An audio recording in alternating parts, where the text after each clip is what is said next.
सभी मसीही भाई बहनों को प्रभु यीशु मसीह के नाम में शालोम, प्रेज द लॉर्ड, जय मसीह की।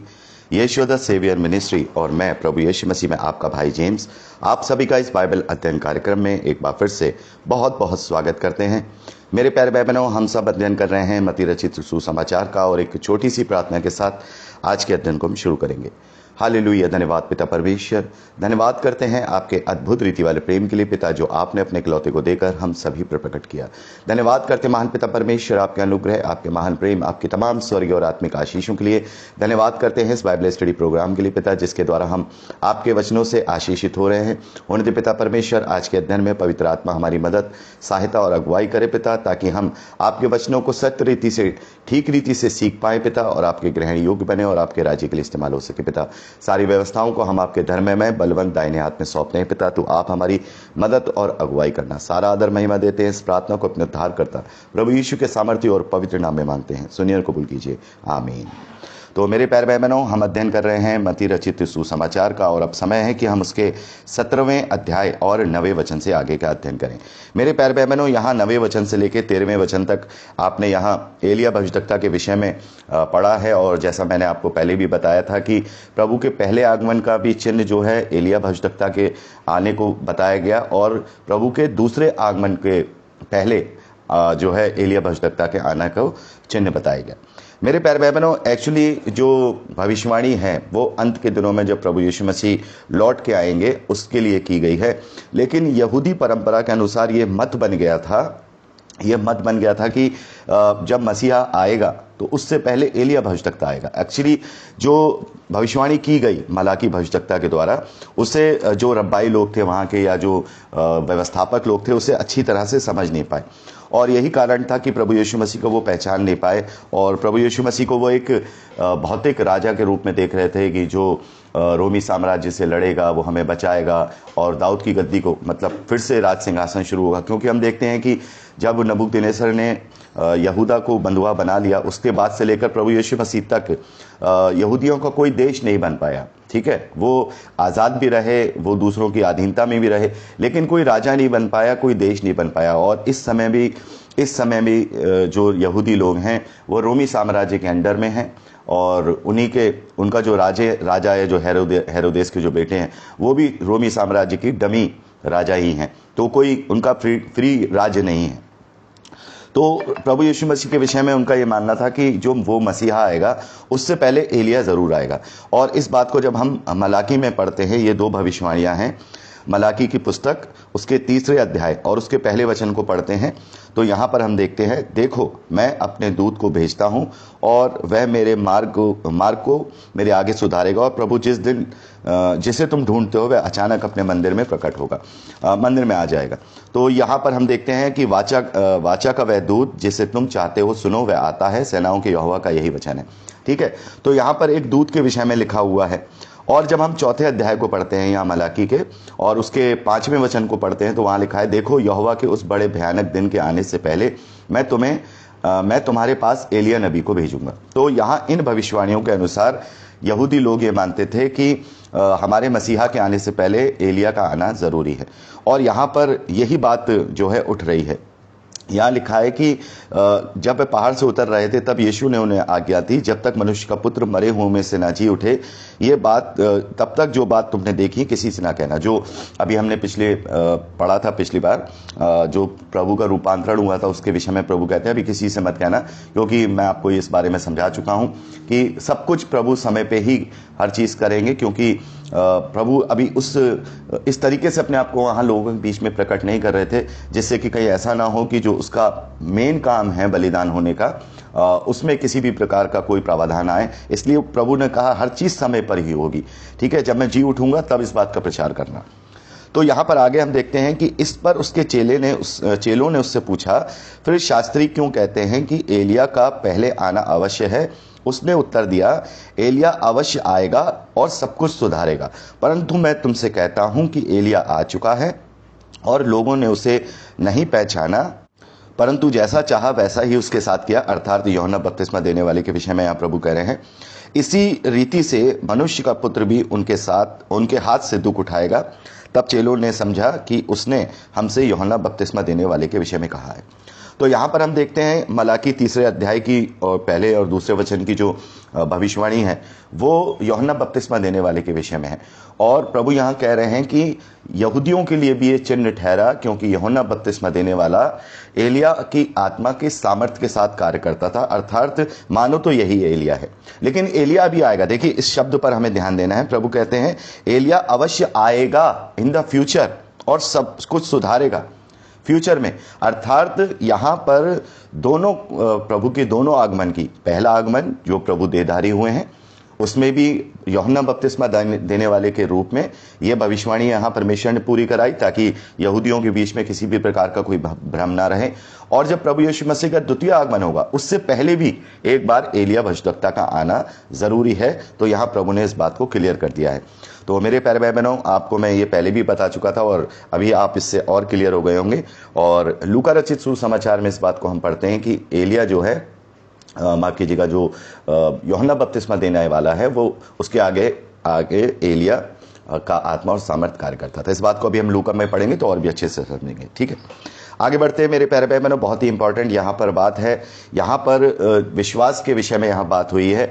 14वें वचन से लेकर के 21वें वचन तक यहाँ लिखा है कि जब वह भीड़ के पास पहुंचे तो एक मनुष्य उसके पास आया और घुटने टेक कर कहने लगा, हे प्रभु मेरे बेटे पर दया कर, क्योंकि उसको मिर्गी आती है और वह बहुत दुख उठाता है और बार बार आग में बार बार पानी में गिर पड़ता है। मैं आपने इसे पूरा पढ़ा होगा और मैं उसको तेरे चेलों के पास ले गया था। तो यहाँ हम क्या देखते हैं कि प्रभु के चेले उसे ठीक नहीं कर सके। ठीक है, यीशु ने उन्हें उत्तर दिया, हे अल्पविश्वासी और हठीले लोगों, मैं कब तक तुम्हारे साथ रहूंगा, कब तक तुम्हारी सहूंगा, उसे यहाँ मेरे पास लाओ। तब उसने दुष्ट आत्मा को डांटा और वह उसमें से निकल गई और लड़का उसी घड़ी अच्छा हो गया। तो यहाँ पर हम देखते हैं कि चेलों ने जो है दुष्ट आत्मा को निकालने का प्रयास किया, लेकिन चेले नहीं निकाल पाए। और इसका कारण प्रभु ने कहा कि तुम अल्पविश्वासी हो। और प्रभु कहते हैं कब तक मैं तुम्हारे साथ रहूंगा, मतलब तुम्हें अपने विश्वास को प्रबल करना होगा। जो विश्वास तुम्हें मैं दे दूंगा उसे तुम्हें अपने विश्वास को प्रबल करना होगा। प्रभु ने अकेले में ले जाकर के कहते हैं, मतलब वो लोग प्रभु से कहते हैं अकेले में ले जाकर, हम उसे क्यों नहीं निकाल पाए। तो प्रभु ने कहा अपने विश्वास की घटी के कारण, क्योंकि मैं तुमसे सच कहता हूं यदि तुम्हारा विश्वास राई के दाने के बराबर भी हो तो तुम इस पहाड़ से कह सकोगे यहां से सरक कर वहां चला जा, तो वह चला जाएगा और कोई बात तुम्हारे लिए असंभव ना होगी। तो मेरे प्यारे भाई बहनों, यहां प्रभु कह रहे हैं राई के दाने के बराबर। तो राई के दाने के बराबर का मतलब यह नहीं कि थोड़ा सा भी विश्वास। राई का दाना जो है एक ठोस विश्वास को वहां पे दर्शाता है, अर्थात ऐसा विश्वास जो निरंतर निरंतर बढ़ता चला जाता है। एक छोटा सा राई का दाना, जैसे हम सरसों का भी कहते हैं, वो राई का दाना एक दिन एक बड़ा पेड़ बन जाता है। देखिए राई के जो होती हैं वो अलग अलग किस्म होती हैं। एक राई होती है उसका पेड़ जो होता है एक अनाज के रूप में, वो ज़्यादा नहीं बढ़ता, लेकिन एक राई होती है जिसका पेड़ बहुत बढ़ जाता है और बड़ा वृक्ष बन जाता है। तो प्रभु कह रहे हैं कि अगर तुम्हारा ऐसा भी विश्वास है कि ये जो है राई का दाना एक दिन वृक्ष बन जाएगा, और इस वक्त तुम्हारे अंदर ये केवल इतना भी सच्चा विश्वास है कि तुम ये चीज कर पाओगे। तो मेरे प्यारे भाई बहनों, कभी कभार क्या होता है कि हम विश्वास करते हैं लेकिन बड़ा बड़ा ज्ञान नहीं रखते और बड़ी बड़ी बातें हम नहीं कर पाते हैं, लेकिन जो विश्वास होता है वो सच्चा होता है। मतलब वो एक ऐसा विश्वास होता है, उसी के आधार पर हम अपने जीवन में अंश अंश करके बढ़ते चले जाते हैं और एक दिन ऐसा वो विश्वास हो जाता है जो एक प्रबल विश्वास को दर्शाता है। तो अगर वो छोटा सा विश्वास भी अगर हमारे अंदर अगर सच्चा है तो प्रभु कह रहे हैं कि तो तुम ये कर सकोगे। और यहां पर केवल विश्वास के विषय में ही प्रभु यहां बात करते हैं कि अगर तुम्हारे अंदर विश्वास है तो तुम ये कर पाओगे। तो इसका मतलब यह है कि विश्वास की डेफिनेशन क्या है। देखिए एक छोटा सा विश्वास की डेफिनेशन ये होती है कि अगर हम किसी कमरे में हैं, अंधेरे कमरे में हैं, या हम अपने ही घर में हैं और अपने बेड पर सोते हैं, तो जब लाइट नहीं होती, अंधेरा होता है और हमारी आंख खुलती है और हम बेड पे से अपने पैर नीचे रखते हैं, तो हमारा विश्वास ये होता है कि नीचे जमीन है। ये होता है वो छोटा सा विश्वास। इसमें कोई बहुत बड़ी बात नहीं है। ये एक अखंड विश्वास, एक सच्चा विश्वास है कि मैं बेड से अपने पैर नीचे रखूंगा तो वहां जमीन है, यहाँ गड्ढा नहीं है, और जो भी मैंने यहां पर अपने स्लीपर्स उतारे हैं वो वहीं हैं। और वो अंधेरे में भी आप क्या कर लेते हो, खड़े हो जाते हो और अपने वहां तक पहुंच जाते हो जहां तक स्विच है, बटन है लाइट का, वहां जला लेते हो। और कभी कभी तो अंधेरे में भी आप अपने रूम में जानते हो कि ये चीज यहां रखी है, ये चीज यहां रखी है, आप उसको वहां कर लेते हो। ये है कि जिसको हमने दृढ़ता के साथ विश्वास किया है। तो ऐसे ही विश्वास भले ही छोटा हो लेकिन वो दृढ़ होना चाहिए, और अगर वो दृढ़ है तभी वो धीरे धीरे करके हमें तमाम निर्बलताओं पर हमें प्रबल करते हुए एक विशालकाय पेड़ में बदल देता है।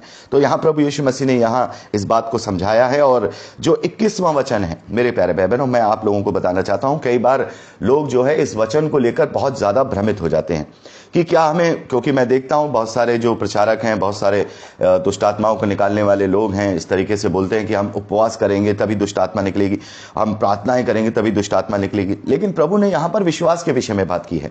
यहां लिखा है, पर यह जाति बिना प्रार्थना और उपवास के नहीं निकलती। तो क्या कोई भी दुष्ट आत्मा, क्योंकि देखिए मैं आपको बताना चाहता हूं आज के समय में दुष्ट आत्माएं बहुत ही निर्बल हैं, क्योंकि प्रभु ने उन्हें कुचल दिया है, प्रभु ने उन्हें निर्बल कर दिया है। और आज किसी भी विश्वासी पर किसी भी प्रकार से कोई दुष्ट आत्मा अटैक नहीं कर सकती, क्योंकि प्रभु यीशु मसीह ने हमें उन्हें अपने पैरों से कुचलने का अधिकार दिया है। प्रभु कहते हैं कि तुम्हें मैंने सांपों और बिच्छुओं को रौंदने का अधिकार दिया है, अर्थात दुष्टता की आत्मिक सेनाओं को रौंदने का अधिकार दिया है। तो हमें वो छू नहीं सकती। लेकिन फिर भी अगर हम देखें कि कोई इस प्रकार कोई गैर विश्वासी है या जो अभी इतना नहीं है, अगर वो इस प्रकार से अगर ग्रसित पाया जा रहा है, वैसे तो मैं अभी आप आगे देखेंगे कि शैतान जो है पूरी तरह से अब उन पावर्स में नहीं है, लेकिन फिर भी अगर मान लो कहीं कोई केस होता है तो वो क्या कहते हैं कि नहीं, ये प्रार्थना और उपवास के नहीं निकलेगी, ये जाति प्रार्थना और उपवास के नहीं निकलेगी। मेरे प्यारे भाई बहनों, जब हम पवित्र शास्त्र को, नए नियम को पढ़ रहे हैं तो वहां विश्वास को बड़ा बताया गया है, राई के दाने के बराबर के विश्वास के विषय में बात करें। लेकिन ये वाली लाइन कहां से आ गई? मेरे प्यारे भाई बहनों, मैं आप लोगों को बताना चाहता हूं कि ये जो 21वां वचन है, ये कुछ बहुत पुराने जो दस्तावेज हैं बाइबल के, जो हस्तलेख हैं या जो पांडुलिपियां हैं, उनमें ये नहीं मिलता। इसका मतलब ये बात बाद में समझाने के लिए, क्योंकि देखिए अगर आपके पास बाइबल सोसाइटी ऑफ इंडिया की बाइबल है हिंदी में, तो वहां ये ब्रैकेट में लिखा हुआ है, और जो चीज ब्रैकेट में लिखी होती है उसका मतलब ये होता है कि ये सब पुराने जितनी भी हस्तलेख हैं, पुराने जितनी भी पांडुलिपियां हैं, उनमें जो है ये वर्ष नहीं मिलती है, किसी में मिलती है किसी में नहीं मिलती है। तो इसके लिए जो स्कॉलर्स हैं उनका मानना है, देखिए इस बात को हम जो है मरकुस में भी इस घटना को पढ़ते हैं 9वें अध्याय में, वहां 29वें वचन में लिखा है, और उसने कहा यह जाति बिना प्रार्थना किसी और उपाय से नहीं निकलती। तो यहां प्रार्थना लिखा हुआ है, ठीक है। और कुछ मरकुस रचित सुसमाचार पुराने हस्तलेखों में लिखा हुआ है प्रार्थना और उपवास।